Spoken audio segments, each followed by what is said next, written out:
Kekuatan Architrema hanya bisa digerakkan di bawah 40%.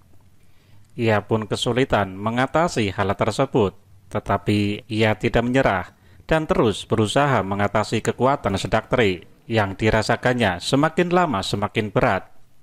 Sedakteri menambahkan kekuatannya sambil bergerak menyerang Architrema. Kedua tangan dan kaki Sedakteri bergerak secara cepat, membentuk gerakan-gerakan aneh seperti laba-laba sedang membentuk jaring, namun dilakukan sambil melayang di atas tanah setinggi 1 meter. Architrema benar-benar kerepotan mengatasi serangannya. Tenaganya dipakai untuk menahan gelombang dan getaran yang dipancarkan oleh Sedakteri sebelumnya. Belum habis kekuatan Sedakteri dinetralisir, sekarang sudah muncul serangan baru. Terimalah manusia Artgruma, ini adalah serangan pertama. Sedakteri menerkam Architrema dengan kecepatan secepat kilat. Dengan susah payah, Architrema mengelak. Meskipun berhasil, keseimbangannya terganggu. Dia jatuh terpental. Cepat-cepat dia bangun dan kembali bersiap-siap menerima serangan selanjutnya. Belum sempat menarik nafas, serangan kembali datang beruntun. Architrema berusaha menghindari semua serangan. Sekali dia mencoba membenturkan kekuatan Sedakteri, dia terhuyung-huyung kehilangan keseimbangan dan terpaksa berguling menghindari serangan. Ketika bergulingan, Architrema meledakkan energinya ke arah punggung. Dia terpental ke atas dan melayang setinggi 10 meter untuk menghindari Sedakteri. Sedakteri tidak mau kalah, ia kembali melakukan gerakan yang lebih aneh. Gelombang dan getaran dari tubuhnya bertambah kuat. Getarannya menggoncangkan udara. Architrema tidak menyangka gerakan itu. Tubuhnya kembali kehilangan keseimbangan. Namun kali ini ia berada di udara. Seolah-olah ada kekuatan yang menarik tubuhnya secara paksa ke bawah. Dan Sedakteri sudah menunggu di bawah dengan serangan yang benar-benar mematikan. Architrema tidak panik dengan kemauannya yang persisten. Ia memerintahkan semua energi tubuhnya untuk terpusat di telapak tangan. Dibantu gravitasi dan daya tarik sangat kuat dari Sedakteri, tubuh Architrema meluncur ke bawah dengan kecepatan yang mengejutkan semua orang, termasuk Sedakteri. Dia sama sekali tidak menduga akan diserang seperti itu oleh Architrema. Biasanya, lawan akan panik lalu bingung, tidak tahu harus berbuat apa. Tetapi hal ini tidak terjadi pada Architrema. Dia malah mengambil keuntungan dari situasi sulit itu, dan benar-benar menjadi serangan balik yang tidak pernah terbayangkan sebelumnya. Sudah terlambat bagi Sedakteri untuk menghindar. Akhirnya, dengan sekuat tenaga, dia mencoba membentur serangan Architrema. Akibatnya sungguh fatal bagi Sedakteri, dengan disertai ledakan yang sangat dahsyat. Kali ini, getaran yang ditimbulkannya benar-benar mengguncangkan seluruh arena. Penonton segera berdiri dan berlarian menyelamatkan diri. Semua orang panik, kecuali sang ratu. Dia tetap tenang di tempatnya, tanpa bergeming sedikit pun. Tubuh Sedakteri terpental sangat jauh dan berguling-guling. Ia membentur dinding arena. Tumbukannya membuat dinding runtuh dan menimpa tubuhnya sendiri. Sementara itu, Architrema kembali terpental cukup jauh ke atas. Dengan gerakan cepat, ia melakukan salto beberapa kali, mendarat dengan empuk di tanah dan berdiri tegak dengan nafas yang sedikit memburu. Para penonton berdecak kagum melihat gerakan salto indah Architrema. Lebih kagum lagi melihat kondisi Architrema yang seperti tidak habis bertempur berat. Meskipun bajunya kotor akibat bergulingan tadi, tetapi wajah Architrema tidak menunjukkan rasa lelah atau pucat setelah bertarung. Architrema bergegas menghampiri Sedakteri dan menyingkirkan runtuhan bangunan di sekitarnya. Sedakteri terlihat lemas dan tidak berdaya, tetapi masih dalam keadaan sadar. "Sedakteri, engkau tidak apa-apa," ucap Architrema. Sedakteri menggeleng lemah. Ia tersenyum pahit. "Engkau memang hebat, manusia Artgruma. Bangsa Lemurian memang memiliki kemampuan yang luar biasa. Tetapi engkau berbeda dari para Lemurian lain. Sebenarnya siapakah engkau? Sedakteri mencoba berdiri dibantu oleh Arkitirema. Aku memang berbeda dengan Lemurian lainnya. Kekuatanku ini dibantu oleh sejajarnya 12 planet di tata surya kami. Sedakteri mengangguk paham. Kalau begitu, aku tidak menyesal dikalahkan olehmu. Kekuatanmu itu adalah anugerah dari Sang Pencipta. Jarang sekali di jagat raya yang memiliki kekuatan seperti itu. Tentu saja tidak bisa dibandingkan dengan Adama.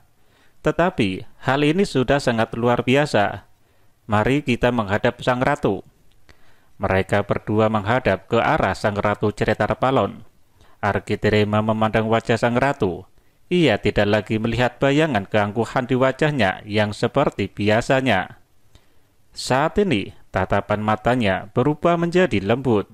Sang Ratu Ceretarpalon berkata kepada Arkitirema, "Sang terhormat Arkitirema, aku mengagumi kekuatan dan jiwamu. Engkau bertempur tidak didasari kemarahan dan kebencian. Melihat caramu bertempur, engkau cenderung hanya mempertahankan diri. Seranganmu masih engkau batasi agar tidak mencelakakan lawan.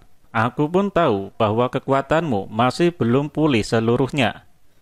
Tidak adil apabila aku membiarkanmu terus bertempur dengan kondisi seperti ini. Aku beri engkau kesempatan untuk memulihkan diri selama 1 hari. Besok, pertandingan ini akan kembali dilanjutkan. Keredat, engkau pulihkan Sang terhormat. Kuserahkan dia kepadamu."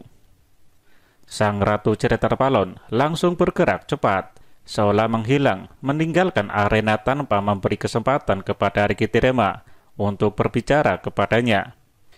Keredat menghampiri Arkitirema, lalu berkata, "Mari ikuti saya."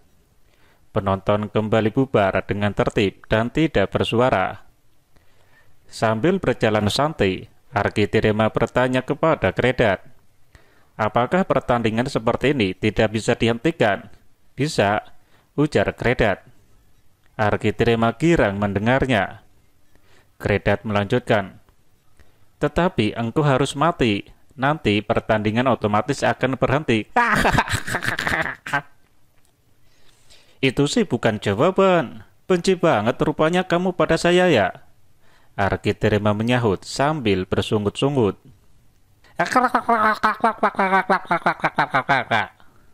"Bercanda, bercanda." Keredat tertawa. "Sekarang waktunya kita kembali ke lorong. Aku hendak memberimu ramuan pemulih agar kekuatanmu kembali seperti sedia kala." "Mengapa engkau tidak berikan ramuan itu sejak awal kepadaku?" "Cerewet." Keredat melompat jauh menuju ke lorong dan segera disusul oleh kelompatan Arkitirema yang mengejar Keredat sambil geleng-geleng kepala. Mereka berada di lorong tempat pertama kali Arkitirema tiba di Undamungta. "Duduklah engkau di sana," ujar Keredat menunjuk sebuah kursi. Kursi itu terbentuk serba bulat dan melayang, tidak memiliki penyangga. Arkitirema menurut dan duduk di atas kursi. Seketika kursi itu berubah menjadi seperti penyangga dan membuat Arkitirema berbaring dengan lebih nyaman. Kursi itu bergerak seperti mengayun-ayun, membuat Arkitirema terlena dalam ayunan dan mengantuk. "Jangan tidur dulu," suara Keredat membangunkan Arkitirema yang mengantuk. "Sebelum tidur, kau harus minum ramuan ini." Sekali lagi Arkitirema menurut. Keredat menyodorkan sebuah gelas berisi ramuan berbau aneh. Ramuan itu berwarna coklat dan sangat kental seperti jeli. "Ayo, cepat diminum. Tidak akan habis hanya dipelototi seperti itu," Keredat berujar sambil tersenyum lebar. Sambil mengkerenyitkan hidung, Arkitirema meminum ramuan itu sampai habis dan tidak tersisa. Rasanya tidak enak, antara bau amis dan pahit, namun tidak digubrisnya. Dia percaya pada Keredat. "Enak rasanya ya?" "Hahaha," Keredat bertanya sambil tertawa melihat ekspresi Arkitirema ketika meminum ramuan.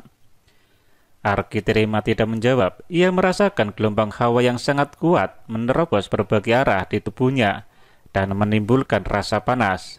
Badannya mengeluarkan keringat yang besar-besar. Bertambah satu lagi pengalaman baru baginya. Selama ini dia tidak pernah mengeluarkan keringat. Energinya terlalu besar untuk memaksa tubuhnya mengeluarkan keringat. Rasa panas itu semakin lama semakin hebat. Kredat yang tadi tertawa melihat wajah Arkiterema sekarang menjadi heran dan penuh tanda tanya. Dia melihat bahwa ini bukan reaksi dari ramuan pemulih. Apa yang kau rasakan? Kurasakan hawa panas berkeliaran di sekujur tubuh. Seperti ada gelombang energi yang hendak meledak. Itu bukan ciri ramuan pemulih. Ramuan pemulih tidak berdampak seperti itu. Pasti ada sesuatu di tubuhmu. Aku tahu. Apakah engkau sudah mengeluarkan gas racun di tubuhmu? Arkiterema menggelengkan kepalanya. Pantas ada gejala seperti itu. Seharusnya kau tadi membuang semua gas racun dan gas penyembuh yang ada di dalam tubuhmu. Jangan digabungkan lalu dipertahankan. Ini adalah akibat ulahmu sendiri. Nada bicara Kredat mulai marah. Arkiterema menjawab dengan senyuman. Aku perlu tempat yang lebih luas. Sebaiknya aku keluar dulu. Dengan gerakan cepat dia segera keluar dari lorong dan mencari tempat yang lebih luas di luar. Kredat mengikutinya dari belakang. Ia menjadi cemas karena takut disalahkan oleh sang ratu Ceretar Palon. Arkiterema tahu bahwa terjadi sesuatu yang salah di dalam dirinya. Telah terjadi kontradiksi antara gas penggabungan dengan ramuan pemulih, sehingga menimbulkan rasa yang tidak menentu seperti ini. Ia mengambil sikap hambala di tempat yang lebih luas yang terletak agak jauh dari lorong dan sangat jauh dari Barca. Sebuah sikap yang memang bisa berfungsi juga untuk mengetahui secara psikis apa yang terjadi di dalam tubuh apabila mampu menggunakannya dengan baik. Diperhatikannya dengan seksama apa yang terjadi pada peredaran darahnya, pada mitokondria, pada energi dan perputarannya. Selang beberapa menit kemudian, dia sudah menemukan jawabannya. Ternyata, gas penggabungan tersebut berlawanan dengan ramuan pemulih. Gas itu mengacaukan semua arah energi di dalam tubuhnya. Energi menjadi bergerak tidak tentu. Energi menjadi bergerak tidak tentu arah dan mengacaukan sel-sel di tubuh. Akibatnya, kinerja mitokondria menjadi terganggu akselerasinya. Sedangkan mitokondria Arkiterema memiliki kecepatan akselerasi yang tidak lumrah untuk bangsa Lemuria maupun bangsa lainnya. Hal ini juga yang menolongnya untuk selamat dari gas beracun planet itu. Arkiterema menetralisirnya dengan cara yang ekstrim. Ia menabrakkan gas penggabungan, ramuan pemulih, dan energi yang ada di tubuhnya secara mendadak sekaligus. Jika gagal, maka akibatnya akan sangat fatal. Tubuhnya bisa hancur berkeping-keping